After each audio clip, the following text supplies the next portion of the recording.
Hello everyone. So the new #1 relaunch for Amazing Spider-Man released in May, and issue 5 releases next week. So I want to do a quick recap of issues 1, 2, and 3 and talk about issue 4. And at the end of the video I'll give my opinion if the new volume is good or not. So let's get straight to the video. We start off with Peter trying to get a job, but he ends up failing and doesn't get tired. But later, when we see him back at Aunt May's place, he gets a call from another job saying that he was hired. We see Peter at the place he was hired, and we found out that an old friend of Peter was the one that put a good word for him. When Peter is about to meet the boss, he hears a big noise, and he checks it out to see what it is, and it was the Rhino rampaging through the city. Spider-Man goes up to him trying to stop him before he causes any more trouble, but then Rhino starts having a heart attack, and Spider-Man can't feel a pulse. Spider-Man then starts to give him CPR, but then we cut back to a man, and he talks about what happened with Rhino.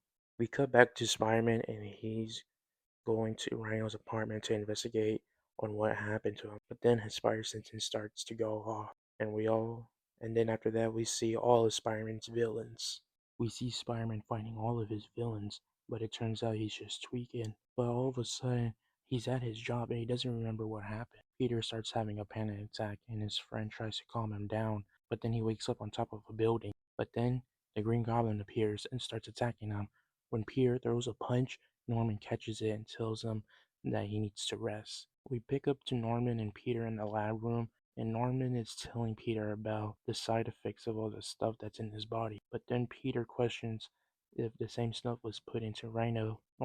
Norman thinks so and says that it's probably a trap. Peter then goes to a place where they have Rhino, and then he meets up with a friend as they're walking to his room. Peter sees a memory of him getting in trouble when he was a kid, but then his spider senses starts tingling and then rushes to Rhino's room to find Itsy Bitsy. In issue 3, we start off with a memory, and Aunt May gets really upset at Peter and puts her hands on him.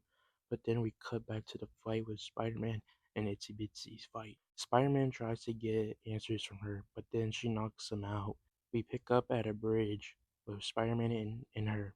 She tells him that that she got a second chance in life and she likes her new job. Spider-Man tries to ask who's the boss, but she replies back saying, "Let it go or I will kill you." She then pushes him off the bridge. The next day, Peter had this idea that maybe the Rhino was poisoned by the soda that he drinks, and he tells Norman to do some research on the soda factory. Peter then takes a sample of the soda to his friend so he can look if there's anything wrong. But Peter's friend tells him that he's ruining his reputation because he's unhireable and that he was the only person to vouch for him. But then Peter says if there's nothing in the soda, he'll leave his job. Spider-Man arrives to the factory where the soda is made, and it turns out that it's a drug lab.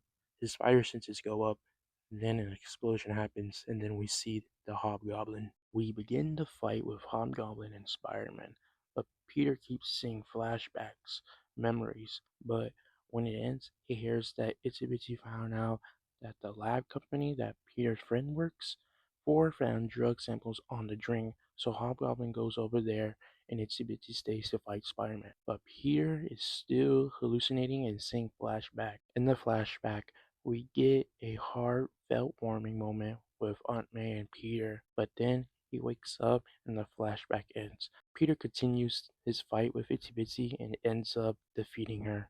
He leaves the building immediately, and as we see Hobgoblin's going his way to the lab, we read voice message from his friend telling Peter that he was right, and then he found an antidote for the drug. So that's the end of all the Spider-Man issues. In my opinion, I think it's alright so far. I want to start off with some problems I have with it. The flashback, I don't really like them. Peter, Ben, and May, they were out of character. People say that this gives Peter more character, but I have to disagree.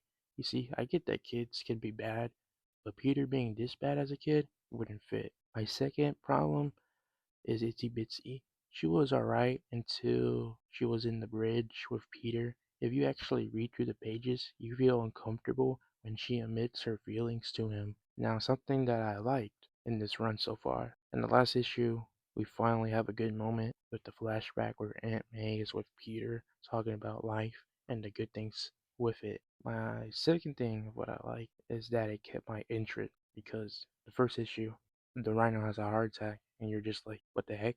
So you go to issue 2 and then all of a sudden Peter's acting all crazy and it's like, just that mystery and it keeps you wanting to read more.